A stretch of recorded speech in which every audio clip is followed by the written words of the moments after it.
Il était une fois, dans un petit village d'Afrique de l'Ouest, une jeune femme nommée Amina. Mariée à un homme humble et travailleur nommé Idriss, Amina menait une vie simple mais remplie d'amour. Un jour, elle reçut une nouvelle inquiétante. Sa mère, Fatou, était gravement malade. Sans perdre de temps, Amina se rendit au village de sa mère pour s'occuper d'elle. Pendant plusieurs jours, Amina veilla sur sa mère avec dévouement. Grâce aux soins attentionnés de sa fille, Fatou retrouva progressivement la santé. Cependant, une fois rétablie, Fatou prit une décision surprenante. Elle déclara qu'Amina ne retournerait pas chez son mari. Fatou était persuadée qu'Idriss ne prenait pas suffisamment soin de sa fille et qu'Amina méritait un homme plus riche et plus prospère. Amina tenta de parler à sa mère et de la convaincre de la laisser retourner chez son mari, mais ses efforts furent vains. Fatou restait inflexible. Désespérée, Amina décida de faire appel à ses tantes, espérant qu'elle pourrait raisonner sa mère. Les nouvelles de la décision de Fatou se répandirent rapidement dans la famille. Les tantes d'Amina, des femmes sages et respectées dans la communauté, apprirent la situation et décidèrent d'intervenir. Elles se rendirent chez Fatou pour la convaincre de laisser Amina retourner chez son mari. Elles parlèrent longuement avec Fatou, lui expliquant que l'amour d'Amina et Idriss était sincère et qu'il ne fallait pas les séparer. Elles lui rappelèrent les valeurs familiales et l'importance de respecter les choix de sa fille. Cependant, Fatou, entêtée par ses convictions, refusait de céder. Elle croyait fermement qu'elle agissait pour le bien de sa fille. Avant de partir rendre visite à sa mère, Amina avait découvert qu'elle était enceinte. Elle avait partagé la nouvelle avec sa famille et ses amis, et tout le village savait qu'elle attendait un enfant.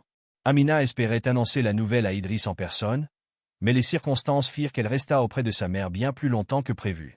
Les semaines passèrent, et Amina finit par accoucher d'un petit garçon nommé Moussa chez sa mère. Fatou, refusant de faire le baptême de l'enfant, créa une tension supplémentaire. Pendant ce temps, Idriss, qui s'était bien préparé pour le baptême, vit ses préparatifs tomber à l'eau, ce qui le plongea dans une profonde tristesse. Amina, désormais mère d'un petit garçon, tentait de s'adapter à sa nouvelle vie chez sa mère.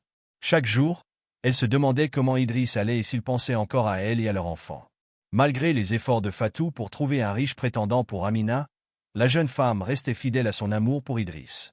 Désespérée par l'absence prolongée de sa femme et les refus constants de Fatou, la famille d'Idriss tenta de le convaincre de prendre une autre femme en mariage pour oublier sa douleur et reconstruire sa vie.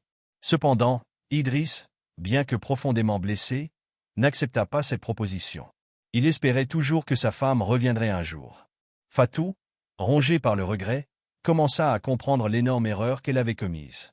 Elle réalisa que son obstination et son ambition pour sa fille avaient causé plus de mal que de bien. Voyant la tristesse et la détresse de sa fille, Fatou décida d'agir. Un matin, Fatou prit la décision de se rendre chez Idriss pour présenter ses excuses et tenter de réparer les dégâts qu'elle avait causés. Elle parcourut les routes poussiéreuses, animée par un profond regret et un désir de réconciliation. Arrivée chez Idriss, elle s'agenouilla devant lui, les larmes aux yeux, et implora son pardon. Idriss, bien que blessé par le rejet et la souffrance endurée, écouta les excuses de Fatou avec compassion. Il comprit que la situation était complexe et qu'il fallait du temps pour guérir les blessures. Il accepta les excuses de Fatou, mais précisa qu'il avait besoin de temps pour réfléchir à l'avenir de sa relation avec Amina. De son côté, Amina décida de prendre les choses en main. Elle commença par écrire des lettres à Idriss, exprimant son amour pour lui et son désir de revenir à ses côtés.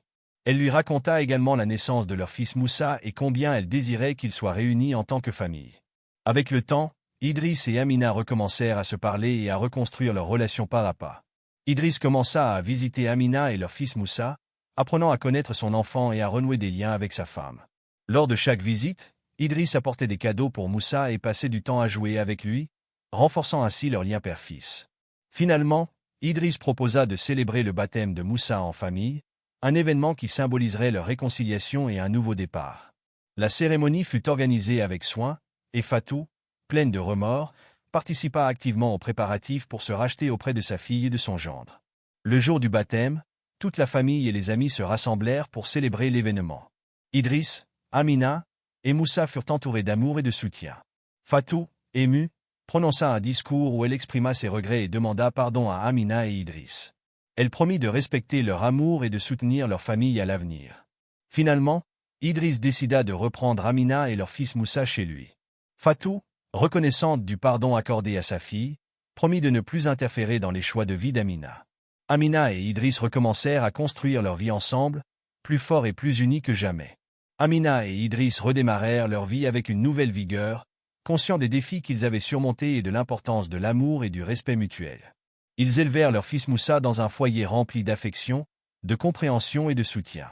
Cette histoire nous rappelle l'importance de respecter les choix et les sentiments de ceux que nous aimons. L'amour véritable ne peut être mesuré en richesse, mais en compréhension, en respect et en dévouement. Les erreurs peuvent être réparées avec du temps, des efforts et un profond désir de réconciliation.